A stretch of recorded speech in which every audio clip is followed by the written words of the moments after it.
Good afternoon, ladies and gentlemen. My name is Evodia Mohanyane, and I'm your host of Secure the Grad. And you are part of the Discover Your Future series in partnership with Eon Investment Management. If you do not know, this is the season finale of the webinar series, but that's not all. So if you've missed out on the other two conversations, we will be dropping them on YouTube, but I'm going to tell you later about that. I don't want to let the cat out of the bag so early in the conversation. So today with me, I've got some industry giants. I'm not going to tell you who they are yet because I don't want all of them to miss out. But today we promise to have super fun, so much fun. I think the conversations are going to blow your mind off. So many of you have been posting your questions. We did see them and we have integrated them into the conversation this afternoon. Before we go anywhere, I'm going to remind you that for best experience in this webinar, we will be switching off or deactivating rather your microphones as well as your cameras so that we give ample of time and space to our guest speakers this afternoon. Remember, though, you can interact, and we encourage you to interact with us in our comment section. Do post your comments, do post your questions that we will weave in. Otherwise, we'll leave it for our conversation Q&A later around 1:30 the hour. Now, I also want to remind you, we do have a competition element as well in Secure the Grad today, Discover Your Future. The prizes that will be won are CFA scholarship, and the main lucky draw will be done on the 20th of October.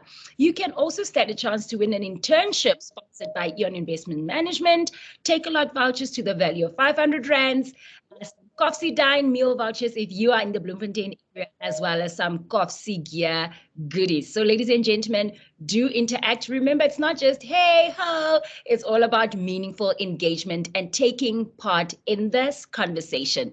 Now, we also encourage you to complete a short questionnaire with us because we do believe in the science of continuous improvement. We want to make sure that the second iteration of these conversations serves its purpose and meets your expectations. So before we do anything, I quickly want to announce who will be in conversation with me today. And ladies and gents, we do have Delphine Govender, is the co-founder of Perpetua Investment. So guys, Delphine, you can see Delphine is a powerhouse. She is a giant in the industry. Delphine, hello, can't wait to speak to you later. Hi, Evodia. Hi, everyone. Great to be here. Awesome. So ladies and gentlemen, Delphine is not going to be by herself in conversation with me. She will be joined by Jay Vermashka from Eon Investment Management, also Senior Portfolio Management Manager. Hi, Jay. Welcome with us. Good afternoon, everyone. Yeah, I'm excited to be here and share the story. Thanks. So those of you who are part of the #STG family, you know that we give some love to our guest speakers. So I've not seen some of that love in the chat. Show us how excited you are to have this conversation. Otherwise, we go do an ESCOM on you and we're going to shut the electricity off. Nah, we're not going to do that. We want to make sure that we keep the momentum flowing. I don't know if you can see the excitement, but man, the excitement is literally rising up. I'm already at the end of the webinar, so please tell me, Evodia, hold your horses for now. We want to make sure that this conversation is smooth and it meets expectations. Now, ladies and gentlemen, before we continue, I want to remind you to follow our sponsor, which is Eon Investment Management, on all their social media platforms. They are on Instagram, Eon_IM_growth,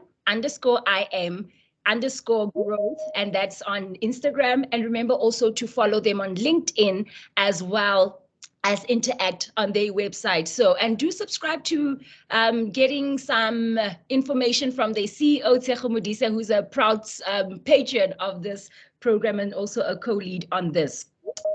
Now, remember also to follow us on #SecureTheGrad and keep the conversation going on social media right away. Our technical team is busy moving and we do see many of you that have been interacting. Before I get into our conversation, I also want to remind you that you can interact and follow Jay as well as Delphine on LinkedIn. Remember, this is also about widening your network and making sure that we network the unnetwork here at Secure the Grad. Okay, with that being said and getting all the formalities of the table, I want to ask Delphine, maybe firstly with you. I've read your bio. We've put your bio up for our audience to interact with it on our social media platforms. But I believe that it's best when they hear it from the lady's mouth. Note, we do not talk horses here on hashtag Secure the Grad.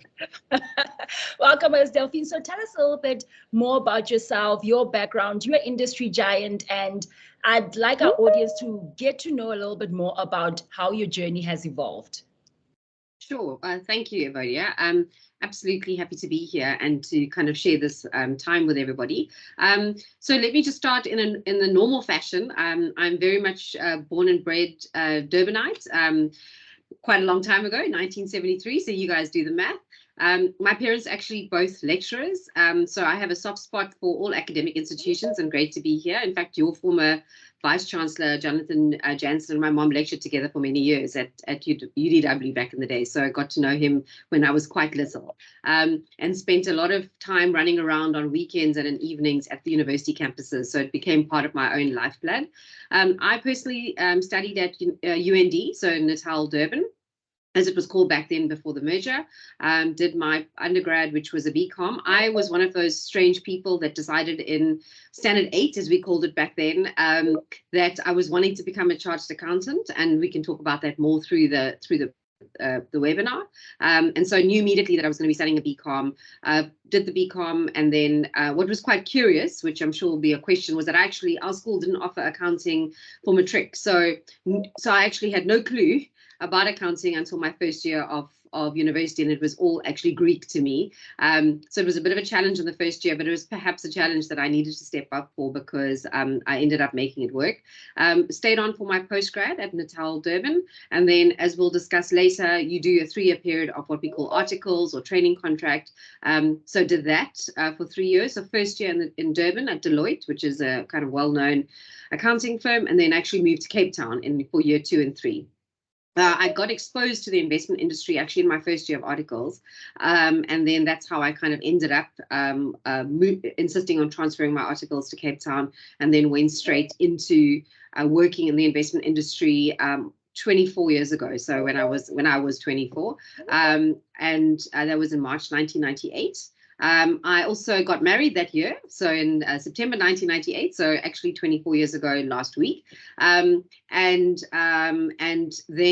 was still very focused on my career, and I'm a mom, so I have 2 kids, Mira, who's 15, who acts like she's going on 29, and believes she has all the knowledge of a 60-year-old, and a son, Seth, who is 10. And also 10 years ago, after spending 15 or so years in the investment industry, left Allen Gray, where I spent the majority of my career for about 11 years, to start our firm, which is Perpetua Investment Managers. So yeah, I think that's a little bit of a snippet into a fast forward journey whirlwind of why I'm sitting here today. I wonder where your 10-year-old or your 15-year-old gets a bit of what we call the old soul. I wonder where they get it from. Which side? I'm interested. Do they get it from you, Delphine, or from the dad? I think probably from a bit of both. We are, my husband's 5 years older than me, but my dad is 16 years older than my mom. Unfortunately, my dad has passed on since, but I think we were always raised with kind of, I don't know, a depth of character, but I think my husband's parents are similar. So who knows? It's always hard to see. I think the one thing you learn quite early on in life as a parent is your children are very much their own person. As much as you try and shape them and nurture them into you, they really do have their own nature. Absolutely. Absolutely. I guess very similar to your story. My children run around campus. They're actually now called the campus kids. So I hope that doesn't deter them from university campuses when they grow, when the time comes for them to be here. Absolutely. No, I think it'll actually inspire them. I have fond memories of kind of going up and down all the strange buildings, spending hours in the library, which perhaps by now also gives me a love for books. So it sits in your subconscious. So I think it's a good thing. Absolutely. Looking forward to digging a bit deeper into your story. Jay, over to you. So I know from your bio a bit of an unconventional story around how you became part of the financial industry. Just tell us a little bit more about your story, Jay, and welcome again. Great, thanks. Yeah, no, it's actually quite interesting to hear Delphine's story because we see each other quite often around in the industry, but we never chat about the personal side of things. So I'm also learning a lot here from Delphine and her upbringing. But yes, my story is very different from Delphine's. Mine's much more unplanned, if I can put it that way. I think I'll start with my name. I know it's going way back, but people will probably ask about my accent and my name. So I'm Czech by birth. That's where it comes from. It's Czechia now. It's Czech Republic. Back then it was Czechoslovakia. And actually, we escaped communism long ago. So I was a refugee for many years. And the reason I bring it up is because I actually had no formal schooling at all till 8 years old. So we just ran around from different countries, from Libya and Hungary and Yugoslavia, and eventually ended up in Austria. And then we found a sponsor in America, and they flew us over, gave us coupons. So we have a slightly soft spot in my heart for America because they looked after our family for a few years. And that's where I learned English. But again, we were refugees, so it was quite a hard life, and eventually found our way to South Africa. Long story, but I won't go into that. And my dad's a doctor, so it was a big deal in my life because at first I thought I was going to go in his footsteps. You spent a lot of time in varsities. I spent a lot of time in hospitals. We actually lived in a hospital for many years.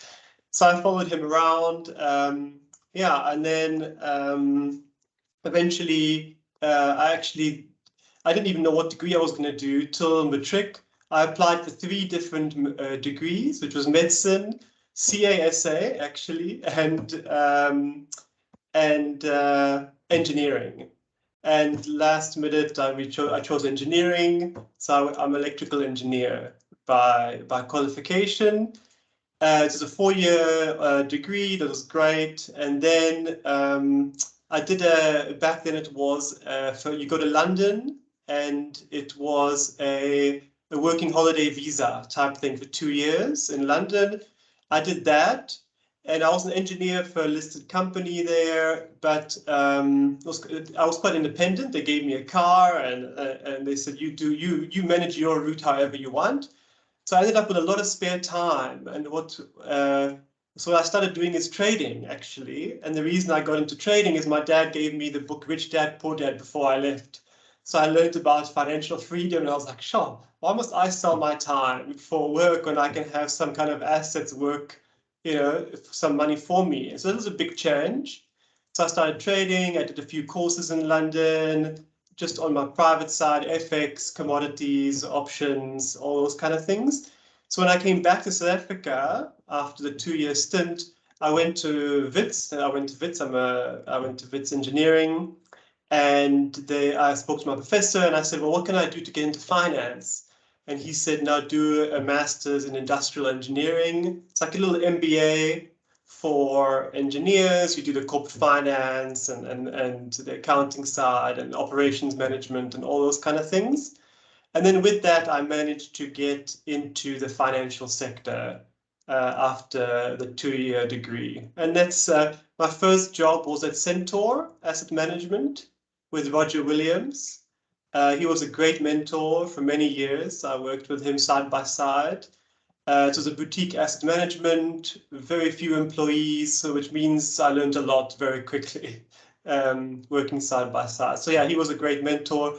And eventually I started my own hedge fund after that for 3 years. I ran a market neutral hedge fund, quantitatively based on my engineering degree. Ran that for 3 years, eventually sold the hedge fund. And by that time, I joined Eon Investment Management, where I've been for 10 years. And now I'm the senior portfolio manager there.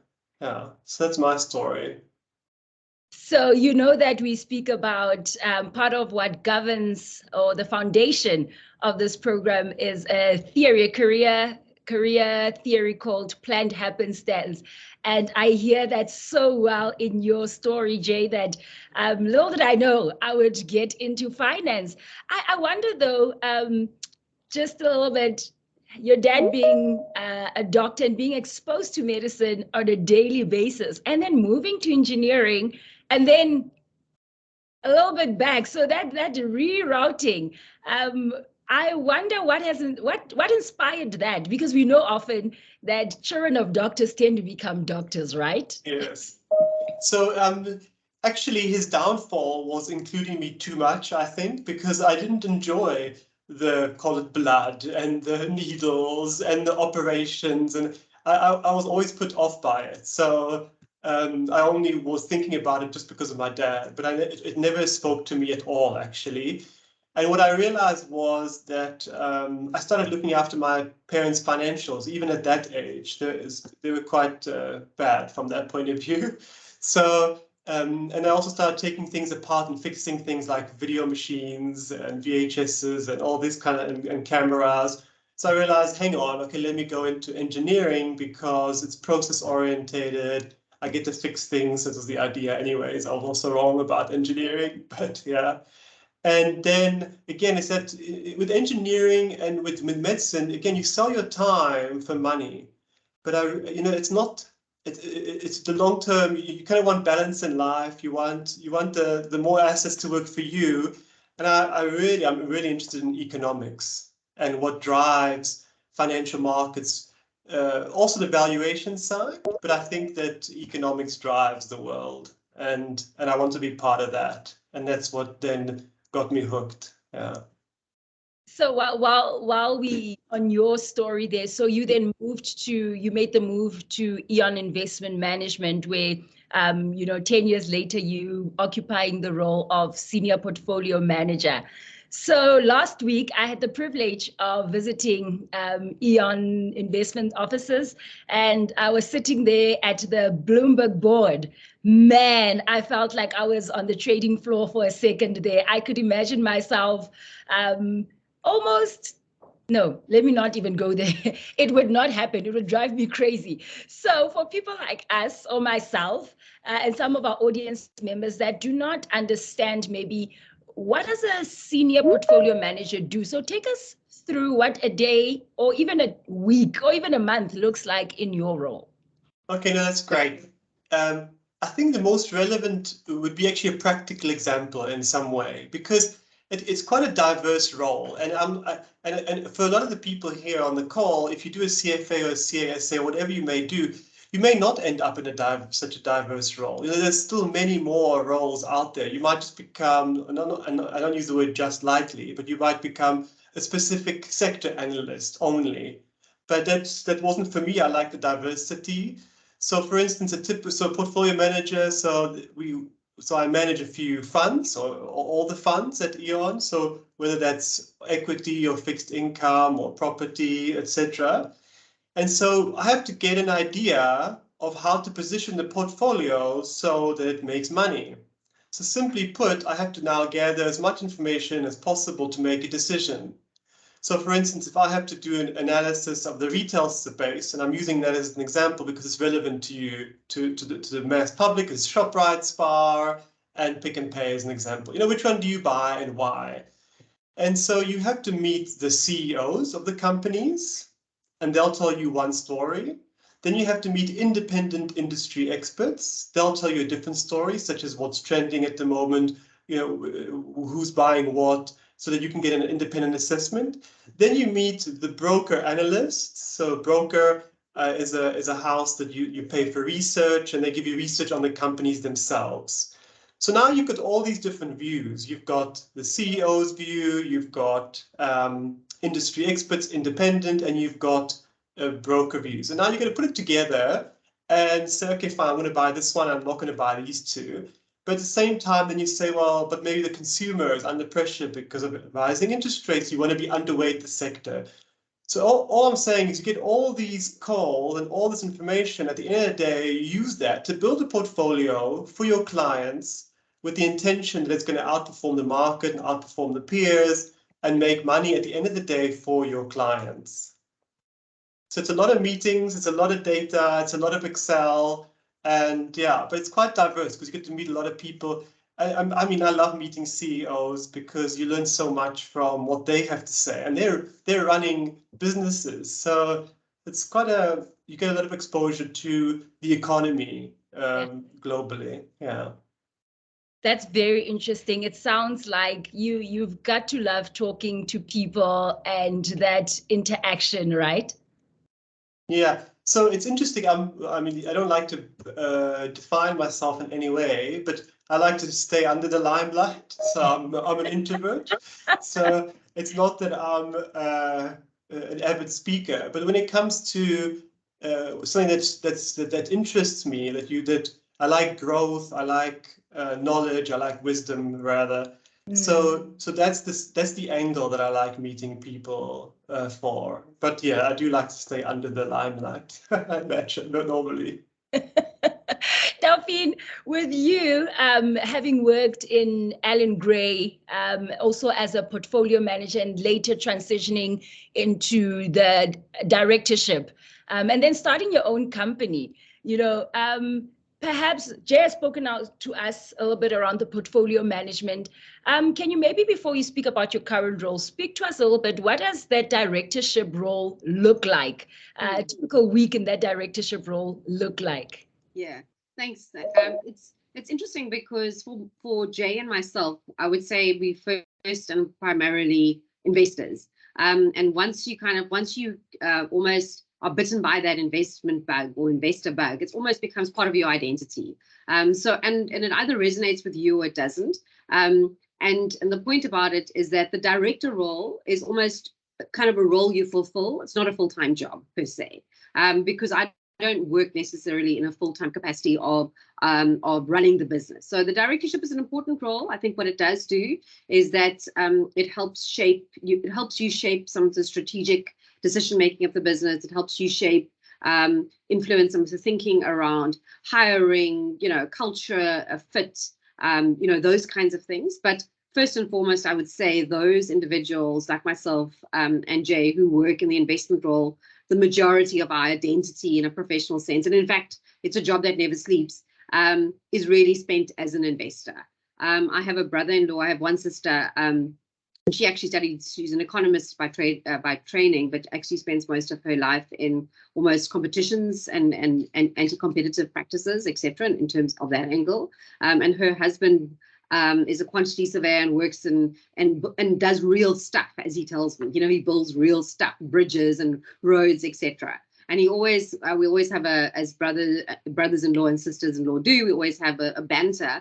And he always claims that the investment profession or the finance profession is overpaid, given that we actually don't make anything physical. Jay spoke about engineering. You actually make something, you can construct something, you can fix something, but actually the finance profession, with all respect to ourselves, we make money, we grow something. So we make money off other people's money.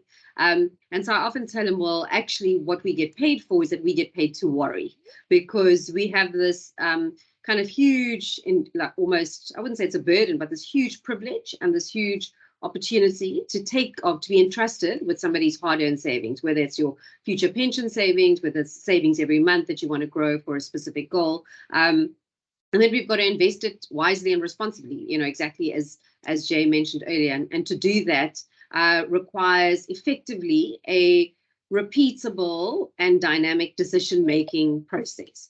And so it's interesting because it's so fascinating, to listen to Jay's story as well, because as much as he's come from an engineering mindset, and so that's very science oriented, there's quite absolutely a quantitative element to what we do in the decision making. As you heard him speak about the examples of the retailers, there's clearly also an art part. So there's this, we always think of investing in this really fascinating intersection between art and science. It's quantitative and it's qualitative. And it's interesting, my dad was a scientist and my mom was in English education. So I'm perhaps not surprised that I kind of ended up intersecting myself between the two. And the reason I saw some of the questions coming through the chat is that the reason, interestingly, I was motivated to become a CA was because I wanted to work in a numerate field, but I wasn't sure exactly what it was. And because I wasn't doing accounting at school, I thought the CA qualification, and I believe it still is, although there are some really good finance qualifications today as well, was almost what I thought a very good springboard into giving me opportunity to get into multiple careers. In Standard 8, I actually thought I was going to become a partner in an auditing firm because I thought I was just going to go through the perfect trajectory. I did auditing at university, and I realized, hang on, I don't think this is where I'm going to thrive. And when I got exposed to investing, I realized this is where I resonated with. So one of the things about the CA qualification or the CA profession, which we can talk to later, is that it does give you it's a really good grounding, and it's a really good base. The beauty, as you will come to hear from Jay's story and any other story, is that investing is an unusual profession in that there is no specific qualification that you need to actually equip you to come into the profession. So, to do medicine or to be a specialist physician, you have to do medicine. You have to qualify as a doctor. To work as an attorney or as an advocate, you have to do law. Our profession actually is not like that. You could do history, you could do, chemical engineering, you could do actuarial science, you could do accounting, you could do medicine. So we've got quite a few doctors that work as analysts and portfolio managers, and who've never done a day of accounting, but they self-taught. It's really about aptitude. And perhaps one of the most important things that is necessary to kind of almost thrive in this profession is a deep and true sense of curiosity. But I'm not talking about curiosity that's, I wonder how this is. It's actually like curiosity that you want to convert into something that is represented in a decision, that you can actually like progress to something. So it's not like walking through the stores and saying, oh, wow, food prices are up, I wonder what that means. It's actually saying who are the relative winners in an environment when food prices are rising, who's able to adapt, what does that mean, etc., who's going to likely make more profits, etc. So yeah, I'd say that I've meandered a bit, but the point about it is that the operational and business sides of our roles are there. They tend to be positions, and that's why in the firms that we work in, you typically have individuals that spend the majority of their time just on the running of the business. Investment firms are quite unusual in that you really have two very important parts, the investment side and the business side. They both are essential to supporting each other, but I would say the majority of my time is spent on the investment side. As I want to sort of also speak about your role as a co-founder of a business. So there's an entrepreneurial element that's also attached to your work. What, outside of the investing part, what does your role then as a co-founder also look like? So you walk in on a Monday morning at Perpetua. What are some of the activities that you have to partake in? What are some of the decisions you have to make as a co-founder? Yeah, I mean, it's a really great question, Evodia, because it is incredibly multifaceted. And I think one of the kind of great inspirations for me, but also the great challenges, is managing all the hats, because it's many hats simultaneously. So, the co-founder hat is the one that's all about the decision in the first place to even start a firm. As Jay will attest, as much of our job is about growing the money, it's also managing the risk of not losing it. So there's an inherent component in the work we do that is absolutely the two sides of the coin, risk and return. So, and that notion as to what makes an entrepreneur is actually the ability to understand risk, to take calculated risks, and to work out. So I'd say much of my job is like a derivative of that, is almost as a co-founder, is working out how do I influence kind of the hiring? Who do we take a risk on if it's somebody that is a junior, who's likely to succeed? How do we decide, if we moved into this office building, we're actually in the same building as Eon, 5 or 6 years ago, why move? How do you take the risk as to where you're going to invest your capital? As we start and contemplate starting new divisions or parts of the business, how do we take that risk in a calculated way without kind of diverging from our core mission, which which is, to really deliver financial security for our clients and have societal impact. So a lot of, on a day-to-day basis, I'd say, you are constantly interplaying between, there's a competition for my time, I wouldn't say, but it's really about almost allocating it to the things that are going to have the highest impact. And the beauty, I'd say, about our firm turns 10 actually in the next 2 weeks. The beauty about now moving up the kind of life cycle of a firm is that as a co-founder, that's just almost an identifier now. It's not kind of something that's about making the decisions about, where the pot plants go, which probably was what I did do 10 years ago, or, what desks we should have. And now we've got a fantastic team in place. And a lot of that decision making has been delegated exactly as one needs to once you move up your life cycle as a firm. So the co-founder status, I'd say, if you to ask me, what's the one thing that you really is almost semi-religious, to use that word loosely, is to really protect the integrity of the investment process. And as a co-founder, I'd say the way I do that is to ensure that we really preserve who owns our firm.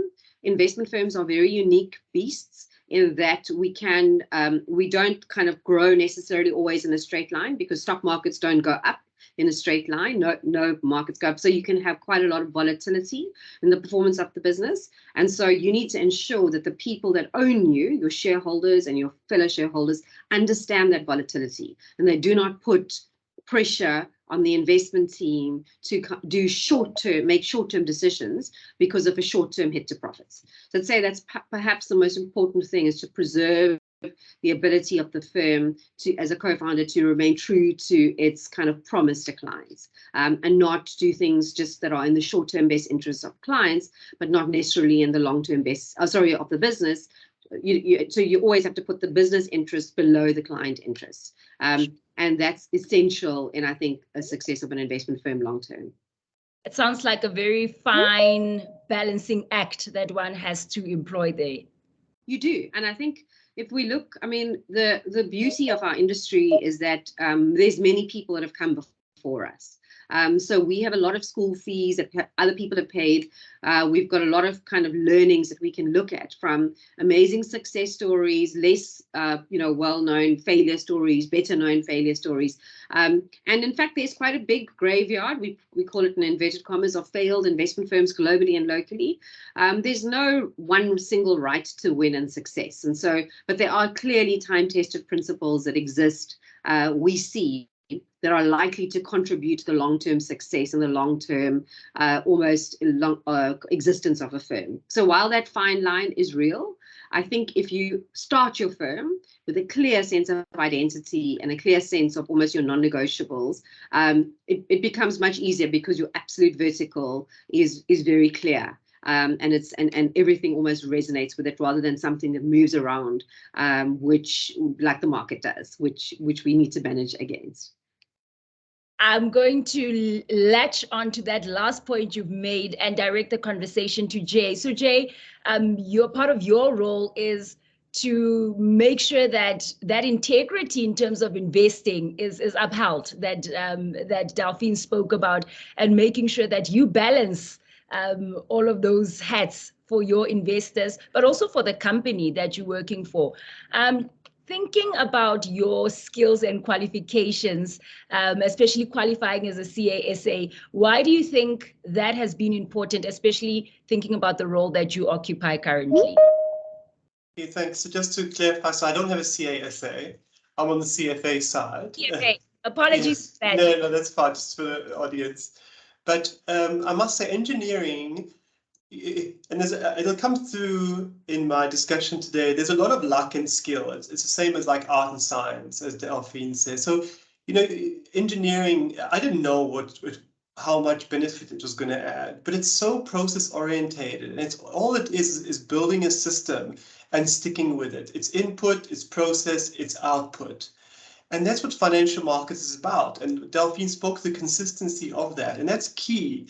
Because there's a lot of noise in the markets, and on a daily data, you've got everything going up and down, and it's easy to get flustered or potentially make bad calls. You need that system in place to ground you, to keep you going through the good times and the bad times.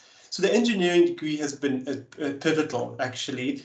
And like Delphine, I didn't even do accounting in the beginning. Just something didn't speak to me. I did like biology and advanced maths and all these kind of things. So I didn't even do the accounting. And then the CFA opened up my eyes to it because I came from a very technical background. So I had a technical degree from technical analysis and reading financial markets and all that kind of stuff. But I found I was lacking in understanding company valuations, and I needed to bolster it. So that's why I went into the CFA then, and so I can blend the process-orientated style, but also understand what everyone else is looking at in terms of the finances and the valuations and that. So that's how I married the two together. But yes, then what I did is, because I think systematically, I get to almost, okay, apply my mind to, this is how markets work. Okay, let's build a few models on it. Okay, let's see what everyone else is looking at. Okay, and this is what everyone sees, and how do we see it differently? And then we build systems around that. So it's been key. The blend of the CFA and the engineering has been amazing. And if you ask me, whatever, 20 years ago, if that was intended, there's 100% not. It just doesn't work like that. Yeah. So Jay, do you intend on pursuing further specialized qualifications if you think about how your role is evolving, particularly the fact that there's so much digitization happening in the financial industry? Yes. So again, I'm lucky, but you're right. So digitization is a key theme, and the obvious thing for me to say here would be, you should go into programming or have some kind of programming background, but it's not necessarily the case. It is digitizing, and you can actually see it coming through in the markets. Because 20 years ago, 30 years, 40 years ago, you had a few key investors, and there was no real internet on top of it, so the market was very inefficient. Of course, as time goes on, the market becomes more and more efficient, and it becomes harder and harder to get that elusive alpha, that outperformance for your client. So you do need some digitization coming through, because that's more the norm. So I would say the key thing is VBA or Excel. That's like Excel is priority. But I mean advanced Excel, not like the light Excel. Like go as heavy as you can into Excel, because it's a big tool in the industry, and it'll only help you. From a programming point of view, yes, if that's your inclination. I mean, I was lucky in the sense that I did it from engineering. But again, it never spoke to me. Some of my friends who did it with me are just full-blown programmers, and they went that route. But I never enjoyed it. I always found it a means to an end only. But because I did it and I understand it, and I can manage people that are programmers, so that's been helpful from a management point of view, and knowing what is possible and what is not possible. So some idea of programming and how it works would help, but you don't need to become a programmer to get into finance. That's not the intention. So Delphine, I'm going to shift a little bit to you. There are quite a number of questions coming in the chat, although we're not yet in our Q&A segment of this conversation yet. But I thought perhaps it's key that we talk about the distinction between CFA and CASA, just so that we can elucidate that a little bit for our audience. Absolutely. There was a slide. Great. Thank you, Ambrose. So I just put this slide together. I don't know if it's coming through very clearly, but I just try to capture kind of some of the key aspects of the differences between the two. And so, and I run them through kind of some of the elements. I mean, we could almost do an entire hour just on this, but for the benefits of this conversation. So firstly, the CA is what I would call a profession. So I would call myself a CA. If somebody asked you, what did you do? I could say I'm a CA. It's very rare. So it's a profession. Once you get the CA, you would kind of be equipped to do something quite specific. You could become, you could do the financial management of a firm. You could do tax accounting. You could be an audit. You could move up the auditing line of in the auditing profession. It's very rare that if somebody asks me what do I do, would I say I'm a CFA. So the CFA is almost a certification and it's a qualification. It's not in and of itself a profession. You get a charter holder, which is kind of the nature of the certification, but in and of itself, it's not I wouldn't call it a profession. The profession is investment management, or the profession is portfolio management. So that's an important distinction. The other thing is that the CA, so you would always see that CAs in South Africa are called CASA. So the chartered accounting almost profession, and that designation, if I were to call it that way, is managed and almost dispensed through the SAICA, which is the South African Institute of Chartered Accountants. There are institutes of chartered accountants around the world, so we've got them listed. There's the UK, Australia, New Zealand, Singapore. So they have very similar almost CA qualifications. And there you would be kind of CA UK or CA Singapore, etc. The US is slightly different. They don't have CAs. They have what I call CPAs, similar, not identical, but very similar if you had to equate it. Whereas a CFA is not a South African qualification per se. It's really it's dispensed. The certification is dispensed with the CFA Institute, which is based in the US, but it is a global qualification. So you will have CFA charter holders that write the identical exams on the exact same days around the world. Whether it's the USA, which is by far the most number of CFA charter holders. China, I think, is coming up to number 2. India, Canada, UK, South Africa is actually in the top 10. I think we've got over 2,000 charter holders, or over 170,000 charter holders in the world. So there are fewer CFA charter holders in the world than there are CAs, or around the world, not necessarily CASAs. Then obviously one of the critical distinctions is what is required to become a CA versus a CFA. And so firstly, as I described, when I was making my decision to become a CA in school, you have to decide, you have to do a relevant undergraduate degree, which is 3 years, and it's typically a BCom. I know that WITS used to offer, I think they might still offer what's called a BAc, Bachelor in Accounting. There's also the B Business Science, which is offered in UCT, and that's a 4-year degree, so they combine the 3 and the 1 year in one.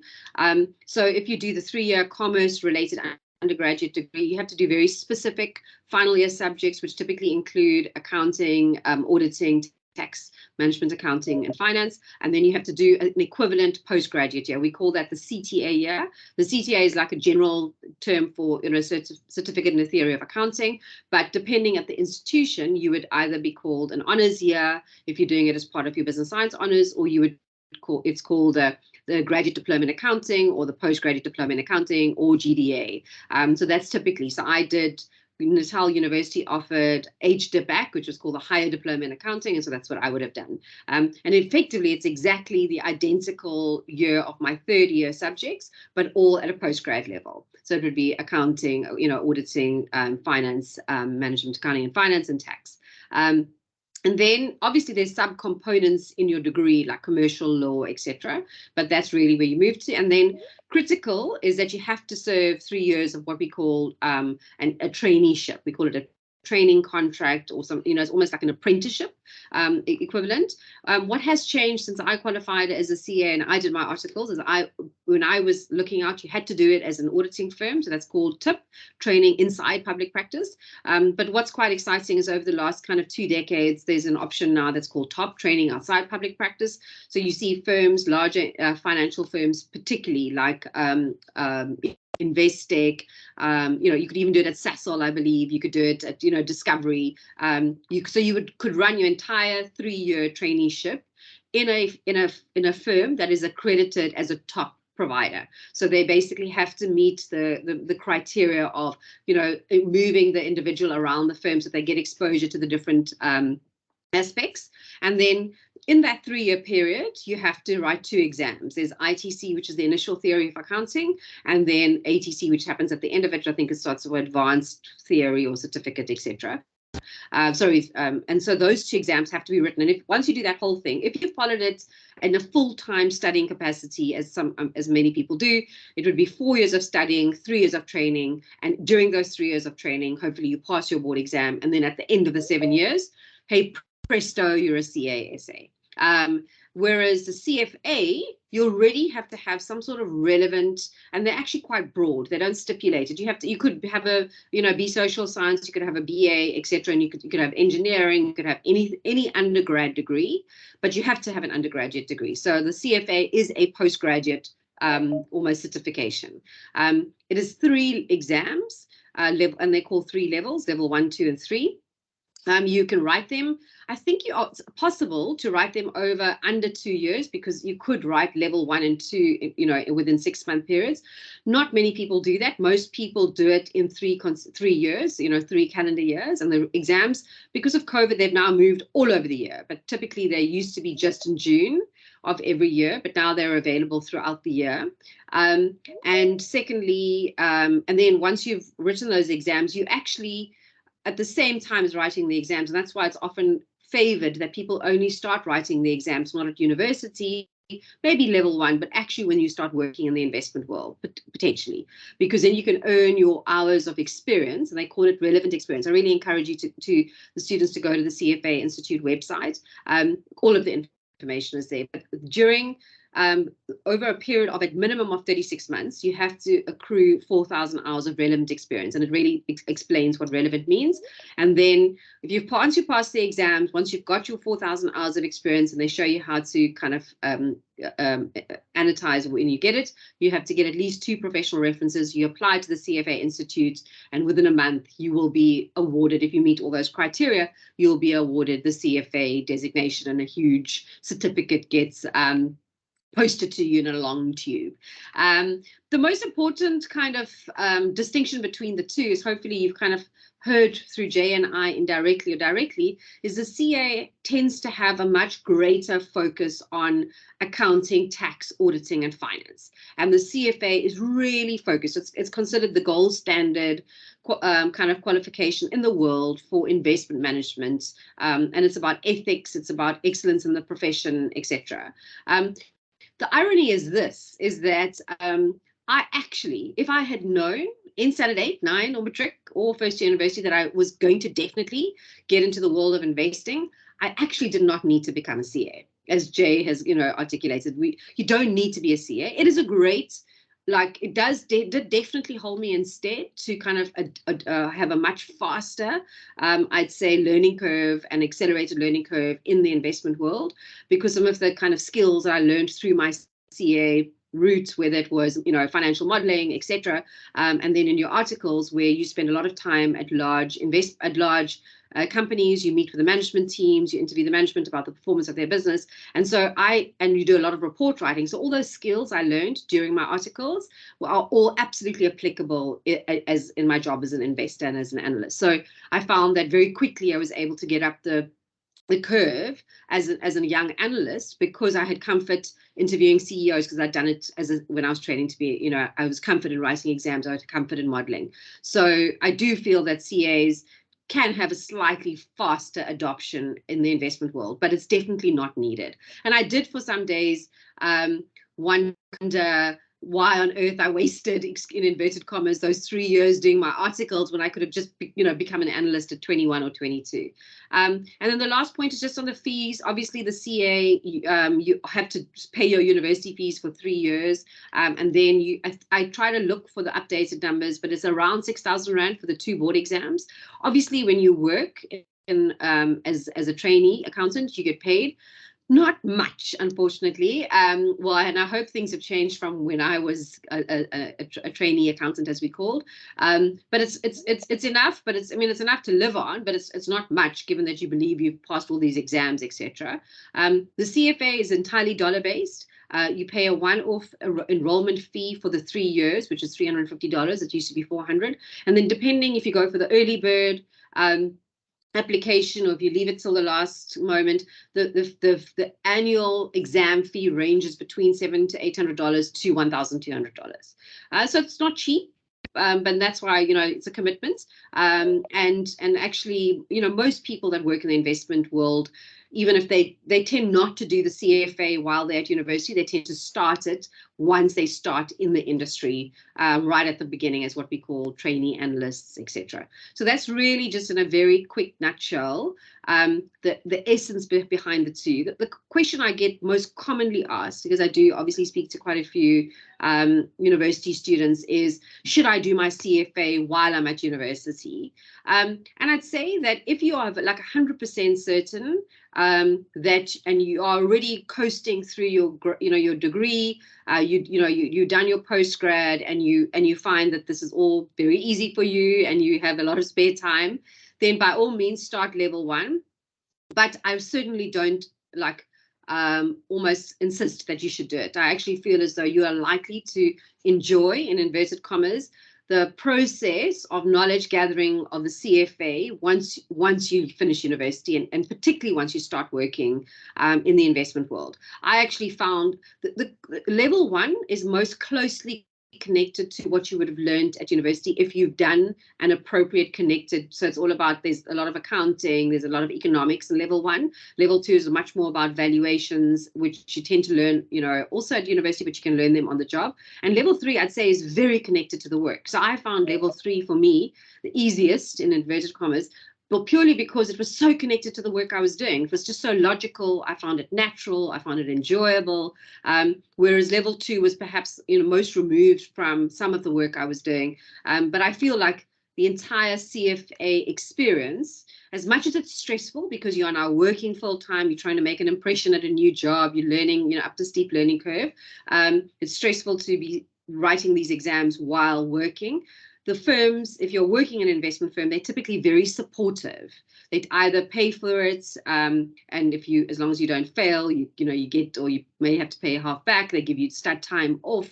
They're understanding of it. Your predecessors and your bosses would have written it before. So the whole environment is much more supportive of doing it when you start working. But some overachievers like to do it to set themselves apart, so that their CVs move to the top of the pile to be considered when they're joining the industry, and hats off to them. Thank you for that explanation. I can see from the chat, it did bring some light to our audience members what the difference is. And as Delphine said, I don't think it has all gone to waste if you have started your journey, or you're currently doing your CTA and that honors year, and you're pursuing that. Now, Jay, with your experience, tell us, Delphine spoke about, is it better perhaps to do this while you're studying, to pursue your CFA while you're studying, or while working? With your vast experience in the industry and thinking back to your CFA journey, what would you say, what lessons have you learned that could be beneficial for our audience this afternoon? Delphine gave a great summary of both sides, and it's very similar to my journey also, like in terms of level 3 was just naturally easy in a way, but that's because we're on the job. So coming back to your question, when do you do it?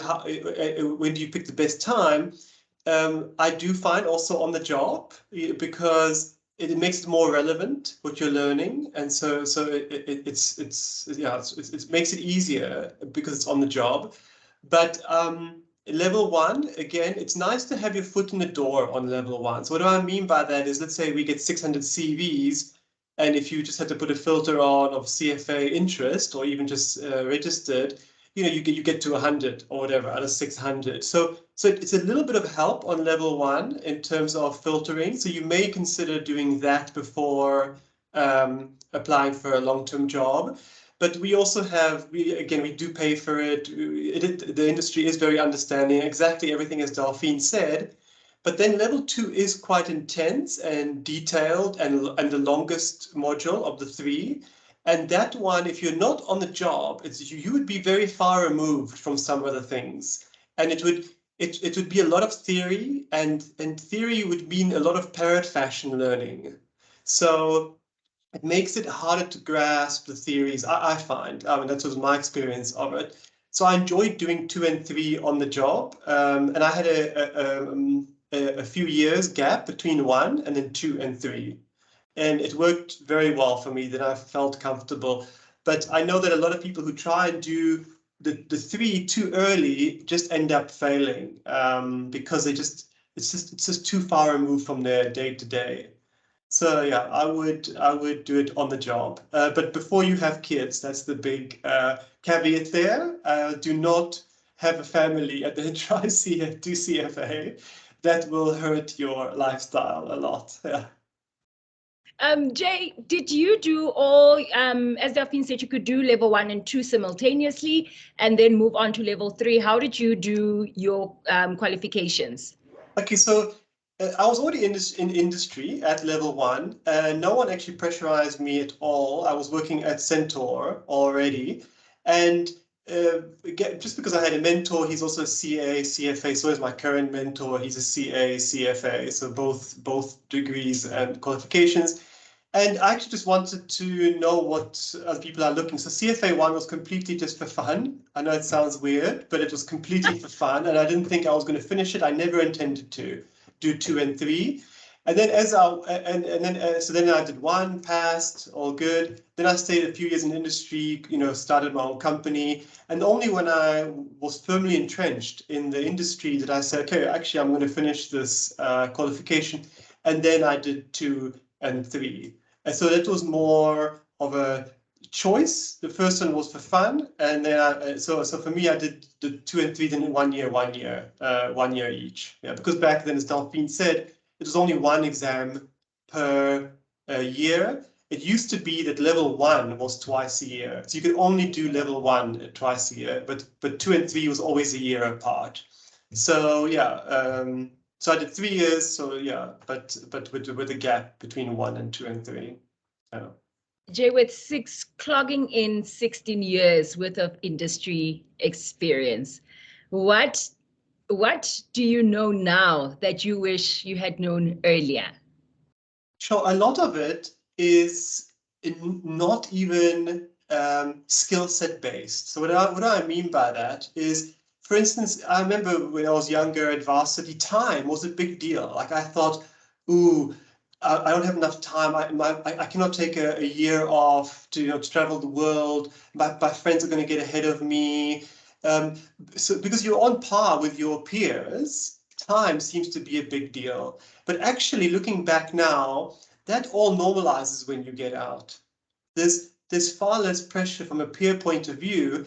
So I would then say, do not focus on time too much. Do what's right for you in terms of taking a gap year or traveling, or build yourself up, not from a skill set point of view, but maybe from an emotional awareness point of view or a self-help point of view. So those kind of things are crucial to actually then building a complete picture of yourself, because skill set is one thing, but it's housed in you.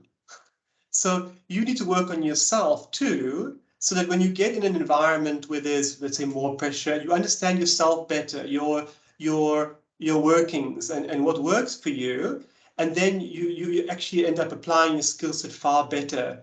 So it's a blend of focusing on yourself as well as your skill set, and then putting the two together in practice. And yeah, always have a mentor. That's a big one. I found that that's key for my growth. Yeah, so time, mentor, and just taking time for yourself in a way to understand yourself. Yeah. And ladies and gentlemen, Jay can talk a thing or two about time. As you read in his bio, Jay is 42 years old, doesn't look a year older than that. So Jay, a lot of wisdom coming from you there. And I think in our 20s and perhaps early 30s, we have a bit of a skewed sense of time. And yes. Time is running out. I have to do this. Do this, and it's quite sobering hearing those words coming from you. Delphine, Jay spoke a bit about the power of mentoring, and this is starting to become a reoccurring theme in all the webinars, because all our guest speakers are talking about how mentoring has really helped them sort of find their sense of purpose, but also understand themselves much better in an industry that's highly competitive, highly pressured. What has mentoring meant for you, particularly as a woman in a male-dominated industry? I know this is not one of the questions we've prepped, but it sounds like a reoccurring theme in this webinar series. Absolutely, Evodia. And I think the thing about mentoring is that you could have almost a formalized mentoring arrangement. So somebody that is consciously aware that they are your mentor and you are consciously their mentee. Or you could almost, there's a well-known individual that he's a podcaster, he's multiple things, an investor.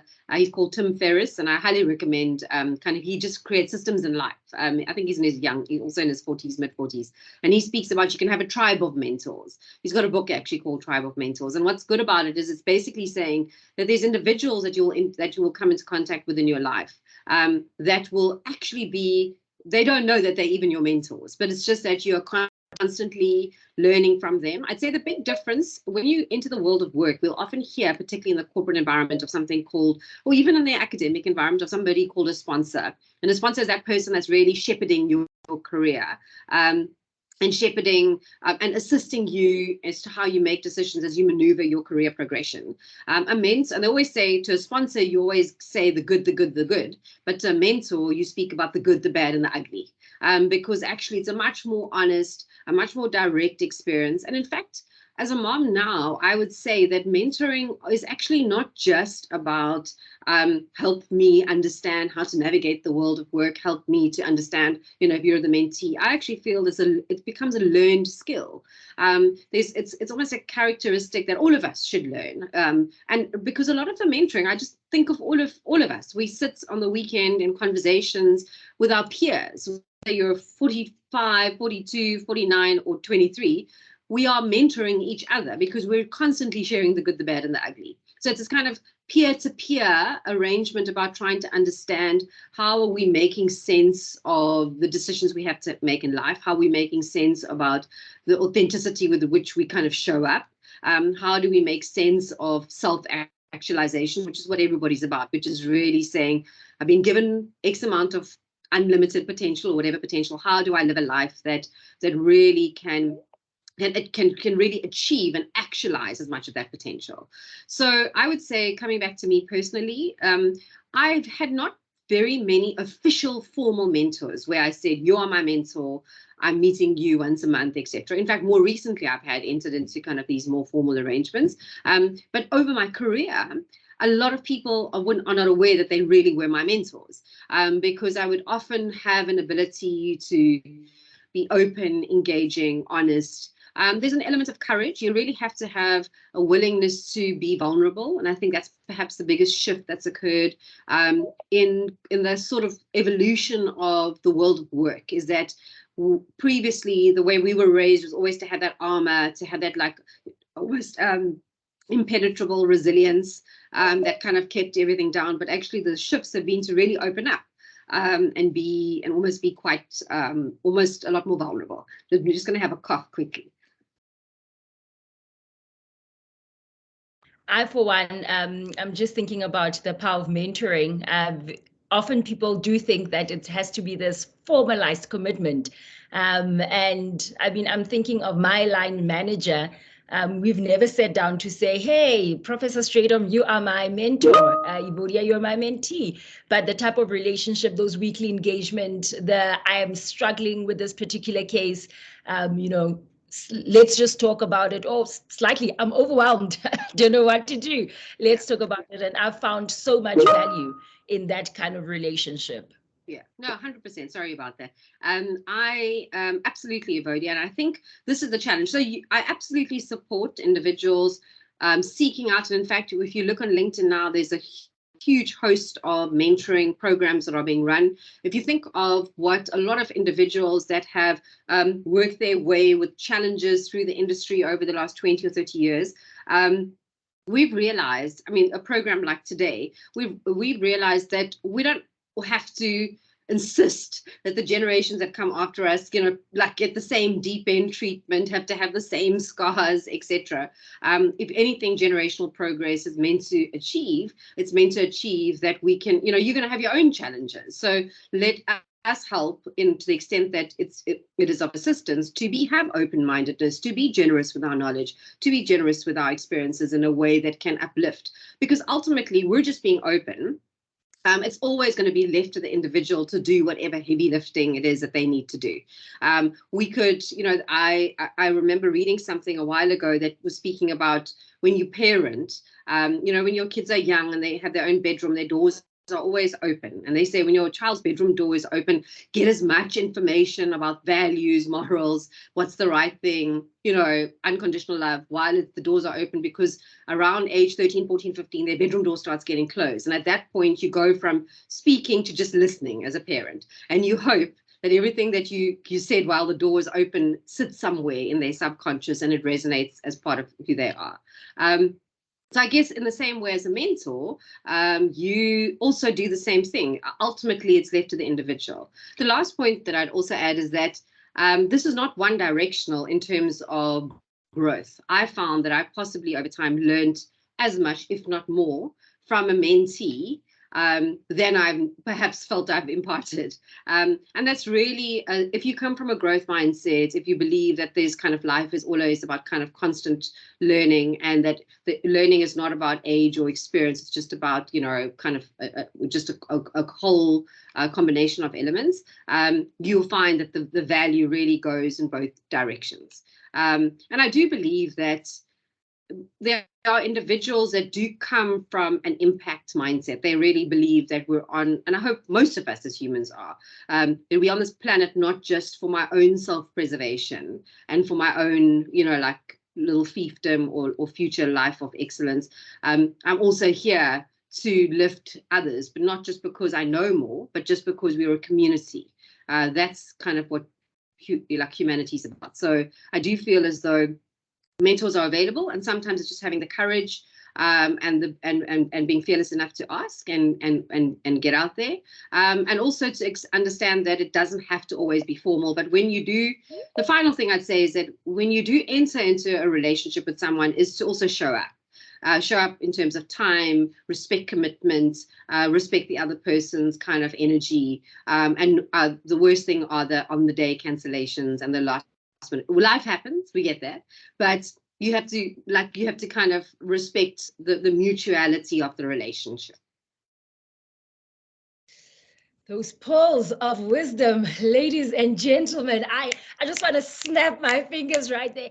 And one of the things I'm picking up, and I want to direct this to our audience as well, it's moments like this where you're also picking up elements of a mentoring, or what would come from a mentoring relationship. And Delphine, you said something that's very powerful, showing up. In a world where there's so much that's grabbing your attention, and sort of living my own truth. I decide when I want to show up. I decide when I want to do this. I think that's an element that for me is crucial in making the best out of relationships, such as a mentoring relationship. Now, before we move, I want to move on a little bit to Jay, but I'm going to come back. There's something that's essential that you said that I want to come back to. But Jay, for you, having come from a background of engineering, working a little bit in engineering, getting to finance, would you say, is it ever too late? Let me rather rephrase my question. Is it ever too late to change or to pivot? Buzzword for 2020, to pivot. Whether it's from a degree perspective or a career perspective. Yeah, that's great. And before I get onto that, it's actually going to link from what Delphine said now. There's something important which was a theme. When you think that when you close off to the world, because now you think that right? So you, by default, by definition, you have put yourself in a box, and the whole of life is actually a mentor if you think about it. But you have to remain that open and humble person to be able to receive it and see what kind of mentorship is coming your way. So you have to have that openness and almost non-ego. I know it's a cliche word, but you have to show up. But by that, because you almost have to not put yourself down, but you have to be around to hear what life has to say, so that you can grow with life. And now coming back to what you said, it's relevant because can you pivot? Right? So there's obviously something in your life that's showing up, that's asking the question. So you have to listen. So for me, it's never too late for anything, absolutely anything. If you ask me where am I going to be in 20 years' time, I'll probably say I don't know. I have no idea. Because there's always things that are attracting me and my attention. And if my history is anything to go by, it's actually quite the opposite. I welcome change. Why? Because it keeps you fresh. When you have this I don't know anything attitude, then you keep learning and you keep growing with life and pivoting naturally without having any call it decision point. You're going with life. So yeah, I never think it's too late. I think quite the opposite. You must actually look for it in some ways. Yeah, keeps you fresh. I absolutely love that, Jay. So be open, stay humble, and go with what life puts it, or find opportunity in that change that life brings your way. So absolutely important. And with you, Delphine, deciding that after spending about 24 years in the industry, that you're going to change, start your own company. Did you feel the sense of almost fear of what if it's too late? And how did you make that, what I would deem as a life-changing decision in your career? Yeah. Thanks, Avodia. I mean, so just to clarify, so I'm now 24 years, but I started 10, so it was 14 years at the time. And it was an interesting point because I was working at an amazing firm. Allan Gray, by all accounts, is a fantastic company. It's been around. In fact, it started in the year I was born in 1973. So this year it's been 49 years in business. So it's got an amazing reputation. I'd learned a lot. I was in the firm when it was very small and kind of grew with it. And I, as you said, I managed to break through the glass ceiling and was, the first woman to manage money, was a director at 33. So it was really a great wicket for all intents and purposes. Often people would ask me, is my job stressful? And even I'm sure Jay would have the same answer today even. And I mentioned about being paid to worry. It's the stress is not because we constantly were living with stress, as though we're saying, oh, I'm so busy, I'm doing this. You need to manage that. But the stress is actually self-imposed. And it's actually necessary if you're taking this job seriously. But it's not as though self-imposed because I'm sitting here with anxiety. It's self-imposed because I'm very conscious of the awesome, meaning the large responsibility I have.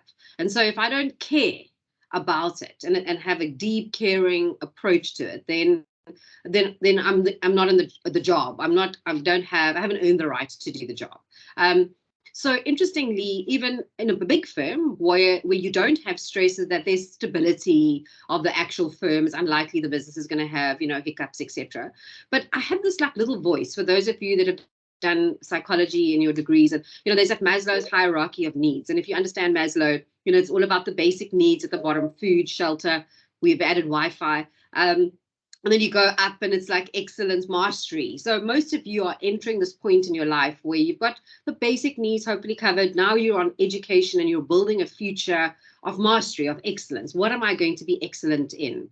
And it's interesting, we'll always talk about genius as though, oh, he's a genius. If somebody's got a 99 in math or stats, or, oh, he's a genius. But actually it's not who is a genius, it's what is your genius. So everybody is trying to establish what is my genius, because we all have genius. It's just about trying to get closer to that self-awareness to establish that. And then as you go to the top of Maslow's hierarchy, it's actually self-actualization I mentioned, but the way to frame it is there's this little voice in your head that goes off saying, is this it?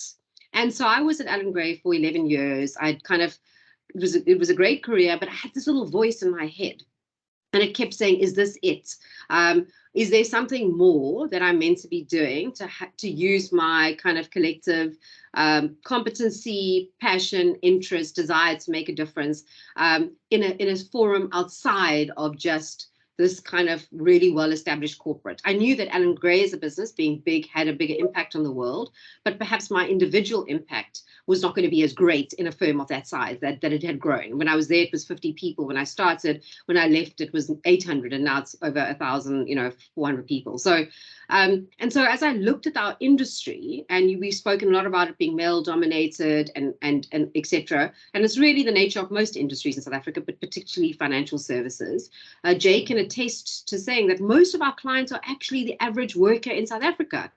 And those are people of color. They're not, the average money manager, the average, profile of the average money manager. So as I looked ahead at where I saw our industry going, I thought what was essential was that we actually embrace the responsibility we have to build firms like Aon is, like hopefully Perpetua is. It really represents the kind of societal change that we need to see and for where the industry needs to go, given whose money we take care of.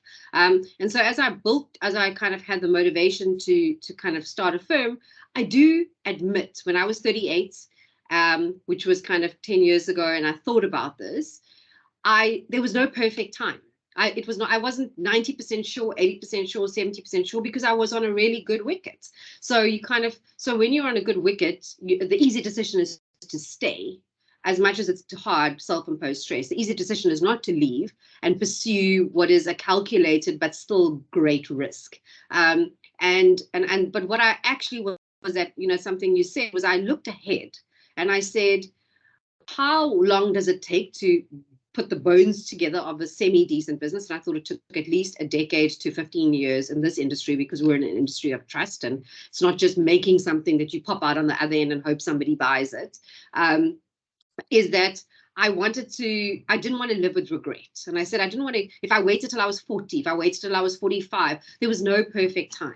And I needed to look ahead to age 50, which I'll be next year, or 51 or 55, and say, would I regret not having done this when I was sort of young enough and slightly dumb enough to feel the risk? Because once you kind of get entrenched in life and established kind of elements, then you tend to almost default to the easier road and not the harder road. And interestingly, after I made this psychological decision, just a personal sharing, to kind of leave and start my own firm, I discovered I was pregnant. I'd made the decision and I discovered I was pregnant with my second child. And then I was like, oh my word, how does this change anything? Because then everybody, when they found out that I was leaving, shouldn't you stay and take the maternity leave? And I was like, there's never going to be a perfect time. And so most people thought I was mad that 10 years ago, my son was born and 2 months later, we have formally started this firm. But that's life. And so I'd say that there's definitely elements of that voice in your head that's meant to be listened to. Sometimes the voice is, we are not the thoughts in our head, but that voice is there. And we sometimes choose to over-listen to it or under-listen to it. But I'd say that as I looked ahead, it was a critical element of not wanting to feel a sense of regret. And I'd say the last personal sharing is that if we look at the backstory of many, Jay shared with you his own story as to kind of how he ended up in South Africa and how he left Czech. But if you think of the backstory of many of us that are South Africans, and especially South Africans who are people of color, most generations before us did not have the opportunity because they didn't have the capital, they didn't have the access to it, they didn't have the ability to take a risk, to start a firm. And I sort of felt among my husband and I, both our parents, his mom never worked. My parents had the same job as lecturers their entire lives. While they were prudent in the way they managed their financial affairs, they had no ability to have a pot of money to start something, even if they wanted to. So I would say there was some of that generational, almost that mantle that gets handed down to say, we are a generation of the new South Africa. We can shape things that our democracy has allowed us to do that our grandparents and our parents never could. And so there was almost a little sense of obligation that I needed to not waste this opportunity. I just got chills down my spine. In Sesotho, we say, kereke itswile, meaning church is done for the day. So I'm gonna hold it in because I wanted to ask Jay a question. So Jay, I'm going to ask the question, but we're going to park it because I believe it is time for our Q&A. I want to give an opportunity to, since it's our last webinar, I want to give opportunity to our audience. But Jay, my question is thinking about your parents' story, having to leave their home, having to live as a refugee, and for you getting your qualifications, working for other people's money to make sure that they have a positive future financially. I almost want to ask, why is your role so important for you, especially when you think about the element of nation building? I know it's a jam-packed question, that has many elements to it, but I'm going to give you time to think about it while we take questions from our audience. If our technical team can get the microphones enabled and give me the thumbs up, if we can allow our audience to interact with us. The thumbs up there. So we've got, I can see, I love teams for this. Retabile will be first, Lebogang Molefe will be second, Gida, Sidimu, and then Zandile. We're going to take those first 4 questions and then allow for our guests to engage with the questions. Retabile, when you are ready, the microphone, the platform is open.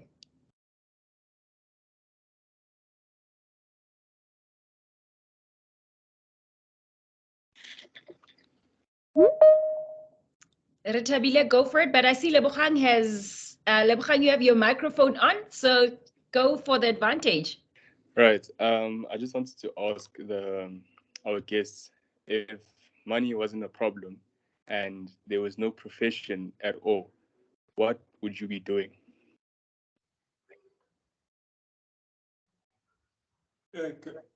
Great. I can go. Thanks, sorry, Daphne. Yeah. So it's the question itself. You only have one journey in this life, which is your journey. So your question has a hint of, let's say, regret or what would I have done differently, etc. And that's theoretical for me because I only know my story. And looking back now, I mean, money was definitely a problem because I've come from nothing multiple times. We moved countries a lot. But yet I would still do engineering because I found it so diverse because it's a process-orientated profession which can be applied to every single field. So I'm super happy that I did my engineering. Yeah.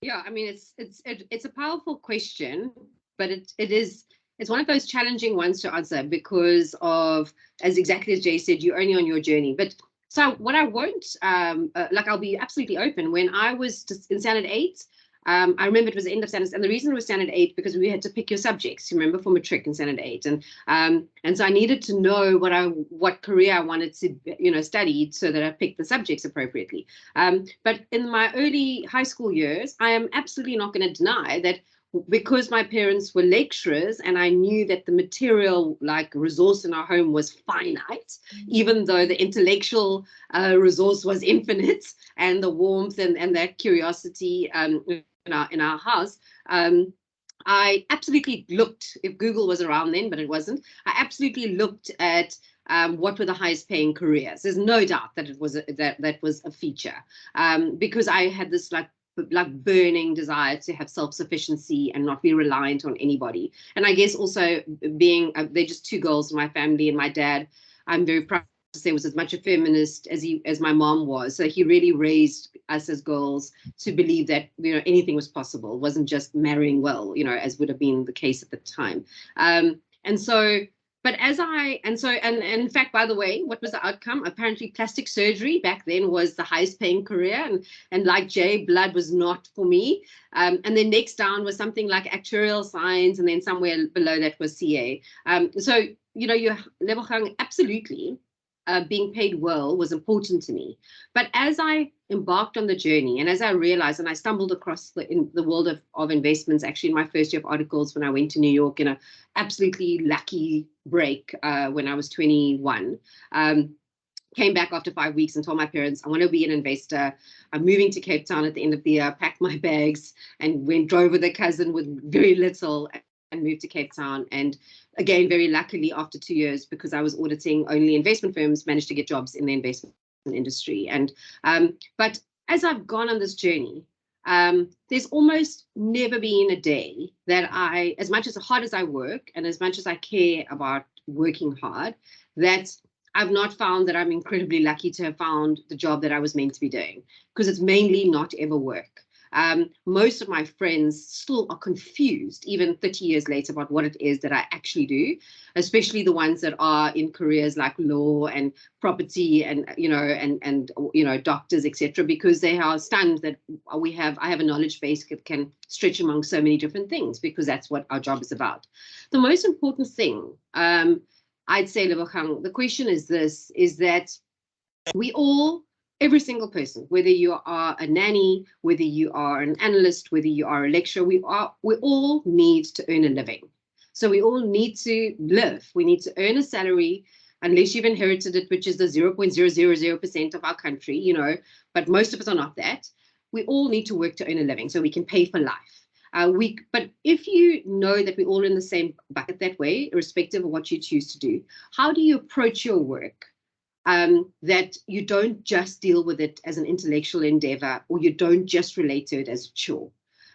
If you are, and I think that's the critical thing, that you embrace whatever your chosen vocation is, and maybe you have multiple choices in life because you're lucky too, that it's not just saying my job enables a lifestyle, or I'm doing this for the title, etc. If you can transcend that, then I think you'll feel that inner sense of contentment, and there's really nothing else I would be doing. I'd say maybe I would just be carving up my energy, because I do feel, as a founder of the business, I'm still quite relevant and critical to be here, and maybe I would be doing much more that's impact oriented for the industry, rather than just relating to the success of our own firm. Powerful messages there. I'm glad I don't have to answer those questions. So Retabile, I see Retabile is off. Retabile, are you still in the session? Oh, we've lost Retabile. So let's give Gida Sidimu an opportunity. Hello. Can you hear me? Loud and clear. Okay, my question goes to Mr. J. What motivated you to do CFA? I mean, engineers get paid more than CAs or more than CFA. What drove you there?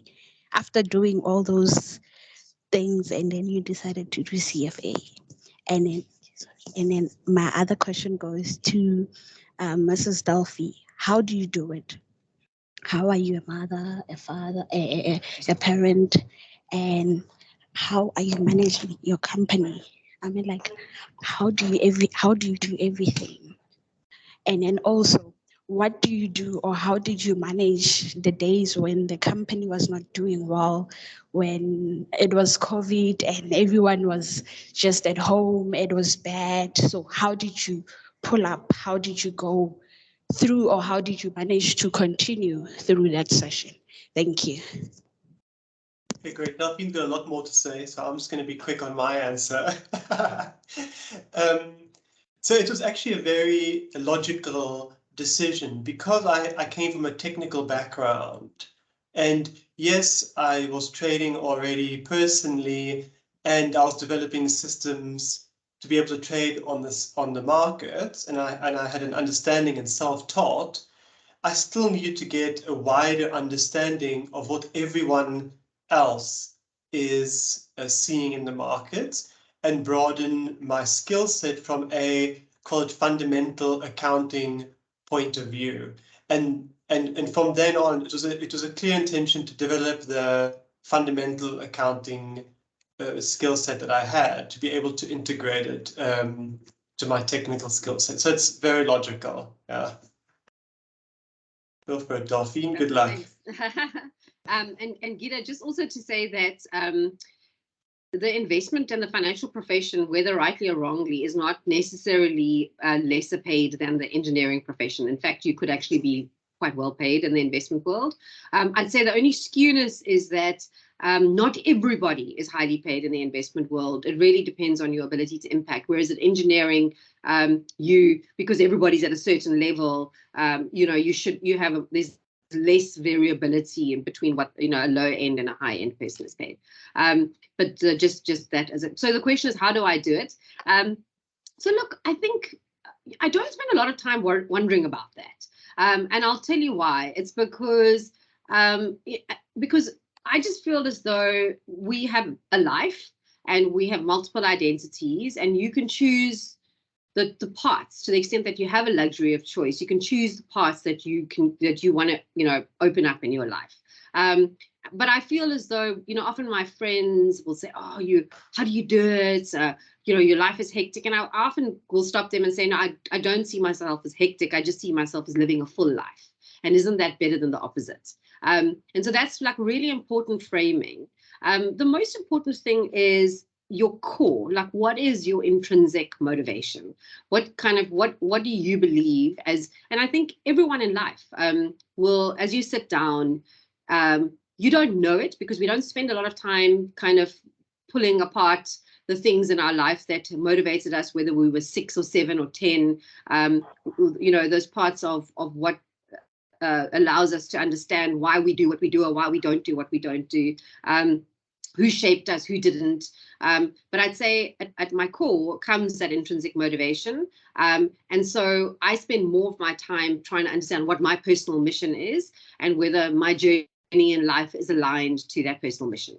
I was very fortunate, I mentioned my parents, but that my mom at a young age, I mean, bear in mind that I was born in the 70s, and so I've been raised in the 70s and the 80s, and this was a different era where, perhaps still women, while they were being liberated, were still kind of had roles that were very much what were women's roles. And my mom would often tell my sister and I, when we were quite a young age, is that she would often say, "I really hope that you get married, but if you don't marry, you must never feel like you're less of a woman because you can't be called a wife. And I really hope that you become a mom and have children, but you mustn't feel like you're going to be less of a woman if you're not going to be a mother." And so the point about this is that all of these identities are part of yourself. They in and of themselves don't define you. So there's no single identity that defines me. I'm a complete package. And so I think there's lots of questions on balance in the chat too. And equally, I don't spend a lot of my time trying to stress about how do I fit like enough work in this week and enough mothering in. I really say I'm one Delphine. I'm fortunate enough to spend my energy doing work that I love doing. I'm fortunate enough to have children that I want to be invested in raising, that if I live my truth and my core, what could be a better role model for my children and my own daughter than seeing her own mother and father living their truth, living a complete life and having one that is kind of having an impact. So it's a long-winded answer, Gita, but I'd say if there's one piece of advice I would give 20-year-olds, 21-year-olds, 22-year-olds, especially young women, is don't put restrictions on what you believe the life you're meant to lead based on fears about how you're going to manage it all when you're 35. Most of you are not going to have kids in the next couple of years, probably. But at some point you will become a mom. But don't restrict your decisions today about fears about how will I cope when I'm a mom and how will I cope, when I'm married or etc. Just kind of like understand your core and make those decisions from your own intrinsic motivation, not based on fears, rather based on hopes, as Madiba said. Jay, Delphine, I wish we had an extended hour in today's session. The wisdom is, as the students would say, the wisdom is just giving today. So let's move. I see Retabile is back. Retabile, is your microphone ready? You can ask your question.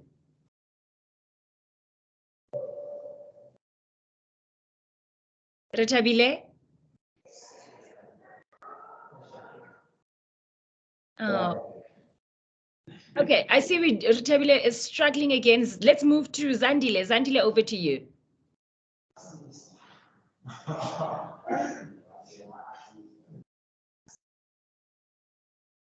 Zandile? Okay, I see. Let's move. Our third question is from Maro 40. If you're ready, please go for it. Cynthia, we unfortunately can't hear you. Remember to unmute your microphone. Okay. Hello. You are audible. Can you ask your question? Yeah. My question is on the course of BEc on its own. Suppose you study BEc, right? And you don't go as you dream to go. What is it that you can still fall back on that is good enough and still related to the dream of being a chartered accountant? That's a good question. So the question I would ask is, what is motivating the dream to become a CA? Is it just the desire of having the CASA qualification? Or is it because you believe that the qualification or the profession is going to enable you to build a career in the world of business or in the world of finance? Because my own learning was that the job I'm doing today actually didn't need me to become a CASA. It was about understanding what my own natural strengths were, and I did enjoy numeracy, I did enjoy components, and then actually working backwards and said, had I known today, or had I known, when I was, in first year university, what I know today, or even what I knew at 25, I actually wouldn't have necessarily done the CA. So perhaps I would just recommend that first I understand, do you want to do something with your future career that is only available through the profession of a CASA? Because if it isn't, and in fact, most things are actually no longer needed, unless you want to become, let's say, a financial director of a firm, and they typically want a CASA, unless you want to become an audit partner or an accounting partner in an audit firm, because you can become a non-audit partner and still in a firm and still actually not be a CASA, then all is not lost. It's really about looking at your own performance so far and working out which are those courses that you naturally enjoyed doing, which are those courses that you naturally gravitated to, and those are more likely going to be how you optimize the remainder of your degree, whether you transfer it, and I don't know the institution's own details, but whether you convert that to a BCom, whether you convert it to another degree where you can get credits, but rather have a sense of honesty about, am I just pursuing CASA because I have this blind dream that I have to have it behind my name? But actually, there's a courage and to be said, well, actually, I was doing it maybe for the wrong reasons. This is actually what I want to do with my life. I want to actually work in the world of business. I want to do this. And what's my best route of getting there? And then rather do well in what you can naturally gravitate to your talents doing well in, than forcing yourself just to pass something for the sake of getting 4 letters behind your name that actually you don't need for where your future wants to head anyway. So, sorry, one more question to Mr. J. Vermashka. I'm also one of those students that were in the science stream in high school. So would you say that moving from science to the commercial side, does it make you a better financial decision maker, since you also have a bit of knowledge about the other sides, like the engineering side? Does it make you a person that can make better decisions for a business and see whether it's worth, some investments are worth it or not? Yeah, that's a great question, because you reminded me now of something that I actually struggled with when I was younger. And I had this natural, so I got my engineering degree, but then I fell in love with finance, right? But so I went into finance, and I always then put myself down because I was thinking I'm not a CA. Okay, and it was a big deal because I felt I lacked a skill set, and I was trying to make up for it, and I did various things to try and make up for it and read books and etc. But it was the day that I decided, hang on, I've got a different skill set to bring to this industry than the normal accounting route of, let's say, a CA. And since that moment passed, then I managed to be myself in the industry. And then came whatever, my superpower, if you want to put it that way, because then I got to use my brain as opposed to what I think I lacked and what I was trying to become. So coming back to your question, actually, yes, the more diverse your skill set, the more you can apply your mind. And that's why in the beginning I said, do something like travel, broaden your understanding of life, because we're in the corner of the world here in South Africa, as an example. The more you learn about the world, the more you can apply a wider sense to your work. So yes, I do find that coming from a different angle adds depth and breadth to the team. Okay, thank you, sir. My questions are done. Thank you. Thank you. Thank you, ma'am. What a powerful response there, Jay.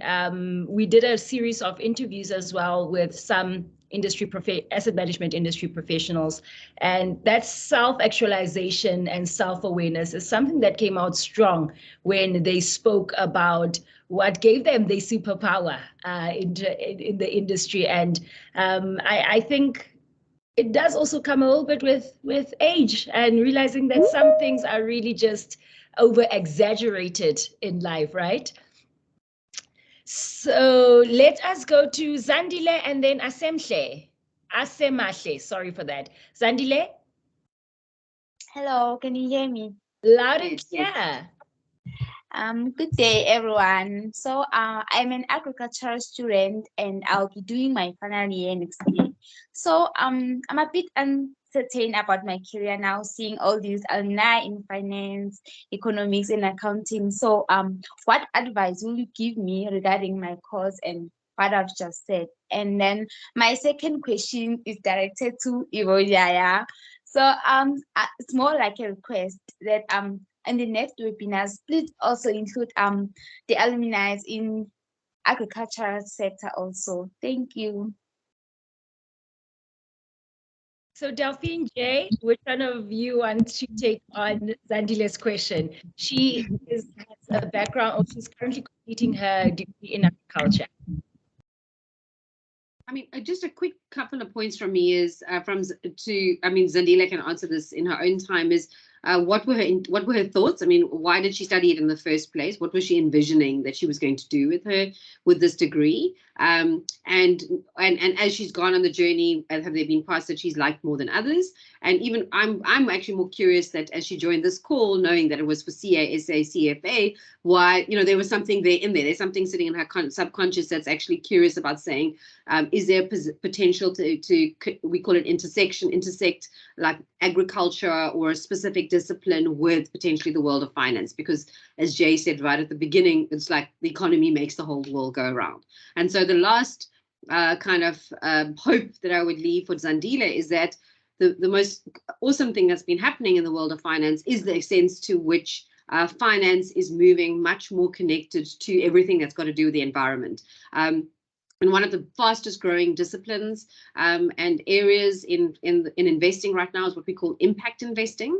And those are things, for example, like food security. So investing into projects that are not necessarily listed companies on the stock market, but actually in unlisted businesses that are seeking to have an impact, whether it's on communities, whether it's on securing, that are very connected, for example, to the United Nations Sustainable Development Goals. It could be things like, impact of diversity, climate change, emissions reduction. So from agriculture specifically, South Africa is one of the most exciting places to potentially look to working in private equity type firms that have unique focuses, which are growing, on the food value chain. And particularly because a lot of our local retailers that are listed are also looking to support local farmers in how they actually make an impact to society, particularly in South Africa. So it's great that you can actually use your agriculture, even become a CFA one day, and actually manage a food security fund potentially. So you definitely will have a unique skill that can take you far. It's really going to be what you're interested in doing with it. Yeah, I mean, that's exactly the angle I was going to play. We recently made a new hire, and their degree got nothing to do with finance or accounting. Now it's primarily on the ESG side, which is the environmental, social, and governance side, which is Delphine's talking about. Because at the end of the day, and this comes back to Evodia's question on me, but if you think of it this way, because economics drives the world, actually then what money drives the world. So what is that? It's a capitalistic society. But because we're at the forefront of it, we have the biggest potential for change. So it's one thing to be, let's say, an activist, but an activist necessarily doesn't have any say, because they can't get in front of the companies because they don't have that money element, that capitalistic element. So actually, we may have more sway to what companies are doing because we are potential investors in their business, and we can have those chats with CEOs. And again, that food security, and people are trying to localize. So you're right. It's a great capitalistic space to actually make a difference for South Africa. So keep at it. No need to change. Do a CFA later, and you can potentially get in the industry. Listen, I want to call you today. We're going to coin you the uncle of CFA. You know, the uncle that goes in the African customary marriage. The uncles go and ask for the hand in marriage, and they negotiate on behalf of the groom to be. Jay, it sounds like you are negotiating on behalf of the CFAs here. So listen, you are now the uncle of CFA, Jay.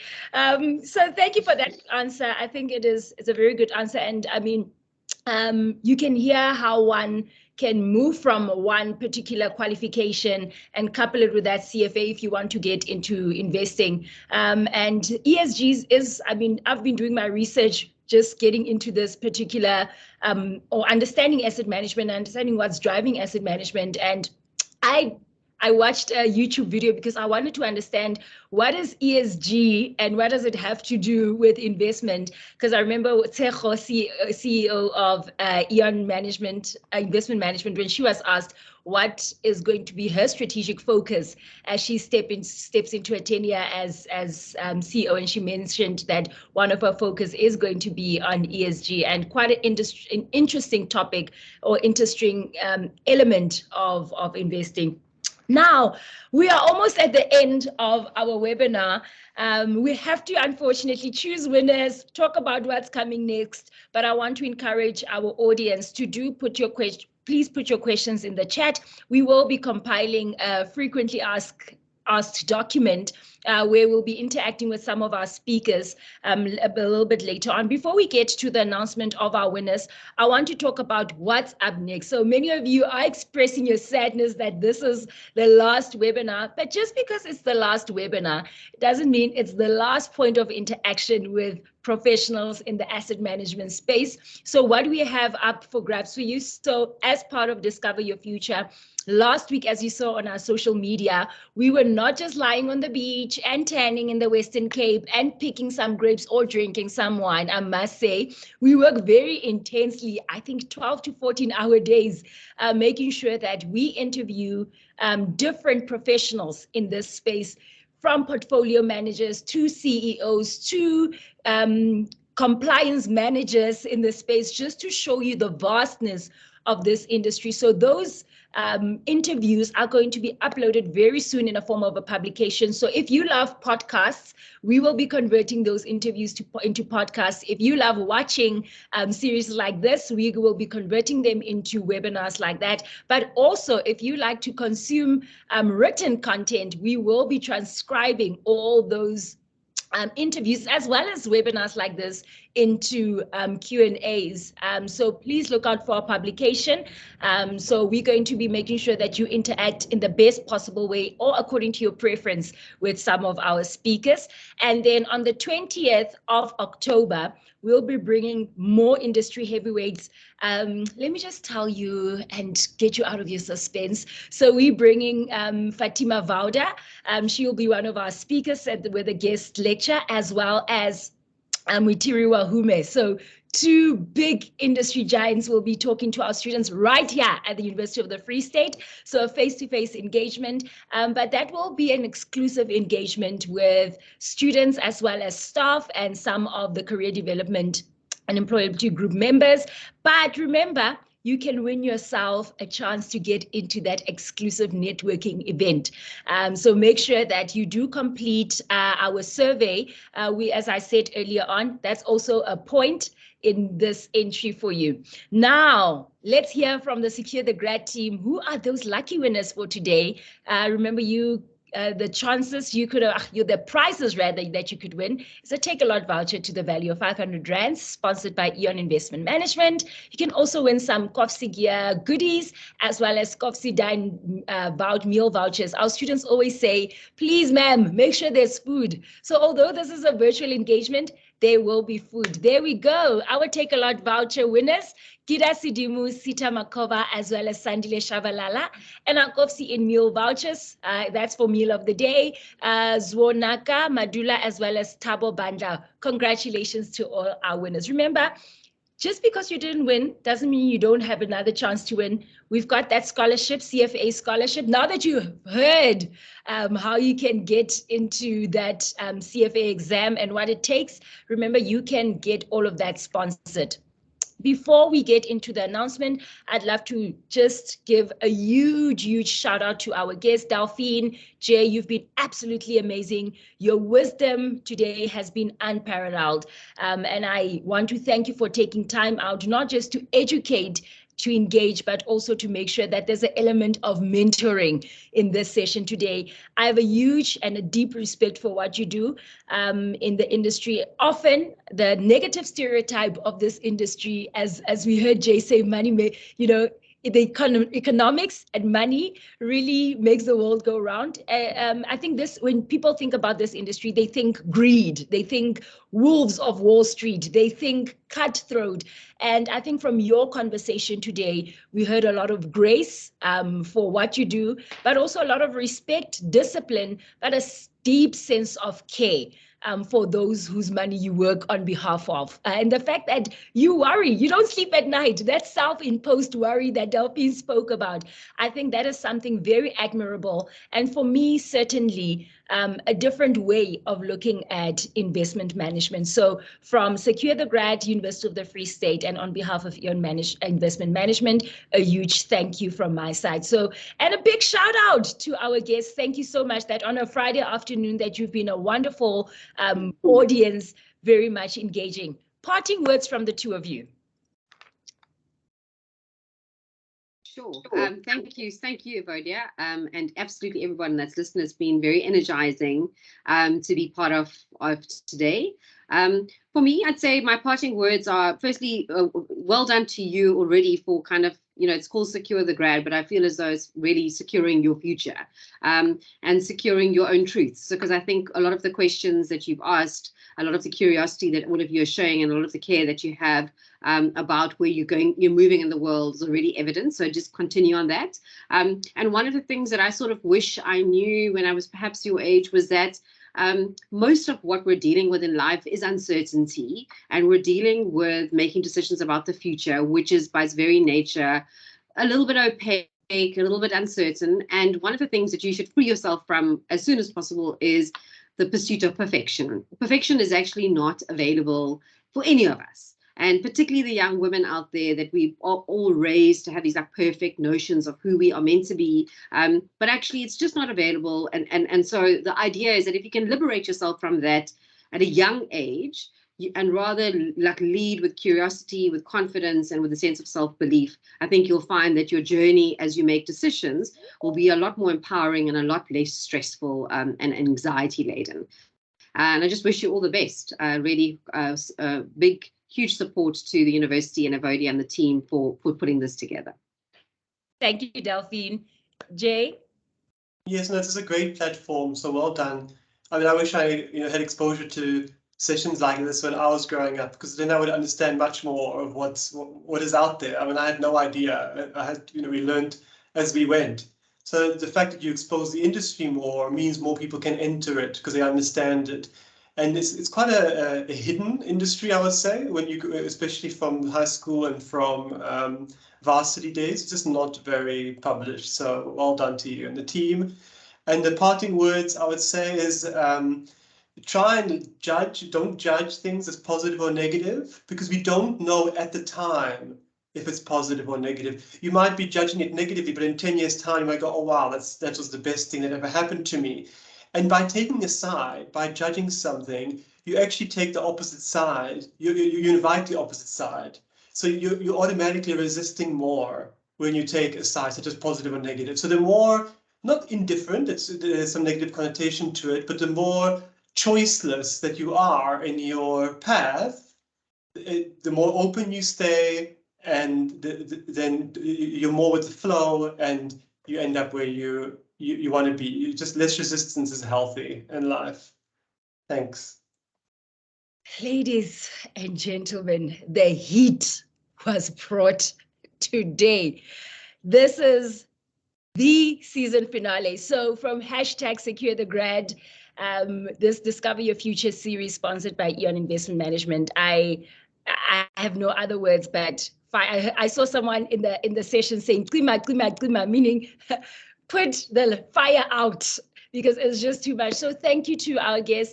I want to remind University of the Free State students that you have access to a free LinkedIn Learning license sponsored by the University of the Free State. So getting those skills, if you don't have coding in your degree, it's not the end of the world. You can learn how to code via LinkedIn Learning. If you don't know how to network or you don't know how to speak, guess what? LinkedIn Learning is there for you. How you can do that? You should have gotten an email by now. If not, wait till tomorrow or Monday. We'll be sending out reactivation emails.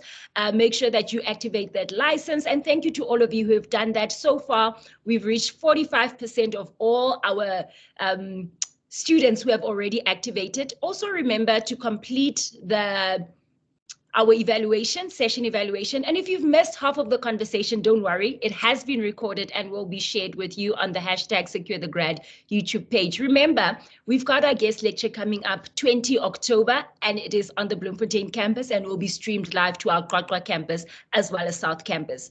I also want to remind you, if you have lost your cell phone and you have changed your number, or you're running away from someone, or by any other reason you decided to ditch MTN and go to Telkom, remember to update your numbers on PeopleSoft Campus Solution. We want to make sure that we get you all the freshest news at university and all the opportunities, right? So you don't want to miss out just because you've changed your number.